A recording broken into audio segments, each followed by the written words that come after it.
That '90s show is set 15 years after the events of its predecessor series, That '70s Show, a title I find humorously accurate. Yep, the 1998 series based in the '70s has a successor series in 2023 based in the '90s. While you're taking a moment to reel it all in, let me tell you just how That '90s Show paid homage to the prequel. Fans had been begging Bonnie and Try Turner for a sequel for years, but the husband and wife screenwriting duo turned down the idea of making one because it didn't make sense for them to retell a story that had already had its ending. But then, in January of 2023, the world was blessed with a sequel. So what changed? Basically, the pandemic made them realize that the one thing people all around the world wanted to be able to do more than anything was to go home. And every That '70s Show fan will always have a place to crash at in Point Place, Wisconsin with Red and Kitty. The series co-creator Greg Metler then suggested that instead of picking up the story from where they left off in 1998, that is, instead of telling viewers how and where the original gang ended up, Then we'll call it an act of God. Could happen to the best of us.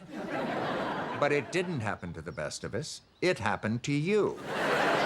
they'd tell it from Eric and Donna Pinchotti's daughter's perspective. So, the team banded together to make sure that the sequel paid enough homage to the original series for fans to satiate their appetite, while also giving younger generations a chance to have quality television based on their time. Genius, really! But it only gets better. Red's ready to invite another group of teenagers to his basement. The man who became a worldwide phenomenon for his grunting noises might have been thrilled to have reclaimed his home once all the kids grew up and moved away. But now, 15 years later, as a couple of empty nesters, Red and Kitty are looking to welcome back another group of young teens to their basement. Red's hanging in there. During their appearance on Interview from the High Chair, Kurtwood Smith and Deborah Jo Rupp talked about how happy they were to go back to Point Place. Metler revealed that Smith and Rupp jumped on the opportunity to work with the gang once again for a sequel. Smith actually got emotional when he was asked if he was glad that the original cast would be making frequent appearances in the spin-off series. Really tugs at your heartstrings to see Ol' Red show any emotion. Rupp talked about the latest bunch of young teens who they'd be hosting at their house in Point Place. She talked about Callie Haverda, who'll star as the lead in the spin-off series as Leia Foreman. The actress said that both Smith and she instantly fell in love with Haverda and admired her for her tenacity at such a young age. The series will also star Ashley Ofterheide as Gwen, Maxwell Donovan as Nate, Mace Coronel as Jay Kelso, Rain Doy as Ozzy, Sam Morelos as Nikki, and Andrea Anders as Gwen and Nate's mom, Sherry. Leia's mom, Laura Prepon, would probably be taking on more roles than one. The original Donna Pinchotti will be acting and directing a few episodes for the spin-off series. Who here loved Donna's sass? I sure did, and I thought it perfectly complemented Eric's nerdy charisma. Combine the two together, and you get a sassy, nerdy, and charismatic young girl in the form of Leia Foreman, who's now returned to spend the summer at her grandparents' house. Elements of the two series were kept fairly similar to give fans what they wanted, a look into what happens next, but also to encourage younger audiences to visit Point Place just the same. And who better to come up with ideas on how to bring Point Place to life than the star who practically grew up there, Laura Prepon. But this time, the actress won't just be starring in the series. No, in fact, the original cast members will only make guest appearances from time to time. Prepon will have a seat at the reading table to rehearse her lines and a seat behind the cameraman yelling action. If I hadn't made it obvious enough already, Prepon's going to be directing a few episodes of That '90s Show. Ironically, everyone's favorite Donna moment from That '90s Show was an unscripted one. It was when Eric and Donna were sitting on the hood of the car. Yeah, and what's more powerful than love? Maybe lightning, but that's it. Right. If two people are meant to be, then they can survive anything. Exactly.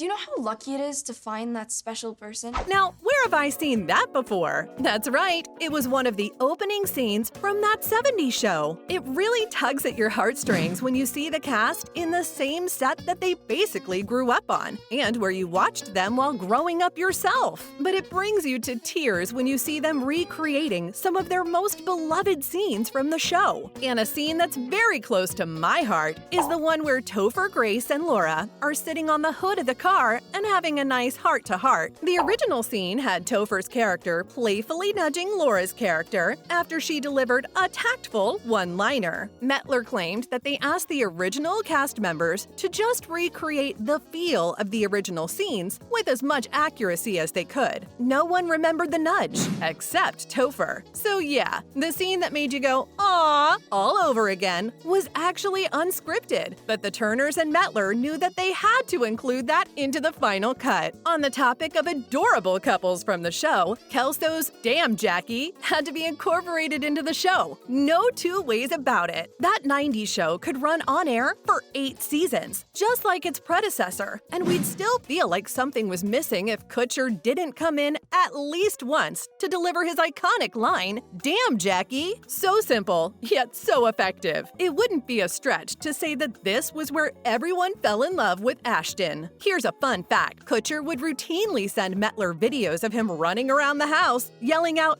"Damn Jackie," at his real-life wife, Mila Kunis. And the Turners knew they had to find a way to incorporate that into the series somehow. So, when Ashton and Mila Kunis agreed to come back to the show for a guest appearance, the crew knew their brief scene had to be impactful. And what would have been more impactful than saying, "Damn Jackie," one more time at Red's house? It helped that the house looked exactly the same as it did in 1998, something that moved Smith and Rupp to tears. Okay, so not just the two of them. The whole original cast, crew, and everyone who'd grown up watching the Foreman house on screen for 8 seasons had tears in their eyes when they saw the set. It was like they'd never left, only Bobby Turner wanted things to not be exactly the same. She revealed that she wanted it to feel like coming home after a long time, and who doesn't spruce up their home from time to time? For instance, the couch that used to be in Foreman's living room was moved down to the basement. Similarly, Kitty's fascination with owls had since turned into a fascination for fruit. But you can still spot the occasional owl figurine on the bookshelf or countertop from time to time. Oh, and to ensure accuracy, Kutcher even brought back some of the things he'd taken from the set the day that the '70s show wrapped up. Yep, a footstool and table from the original show were placed right back where he'd found them. He wasn't the only one. Wilmer had Eric's Vista Cruiser, which he brought back alongside some of Fez's That '70s Show wardrobe. The old cast and crew exchanged notes with the new cast and crew members to make sure that the sequel had the same cultural impact as the original. See you in the next video!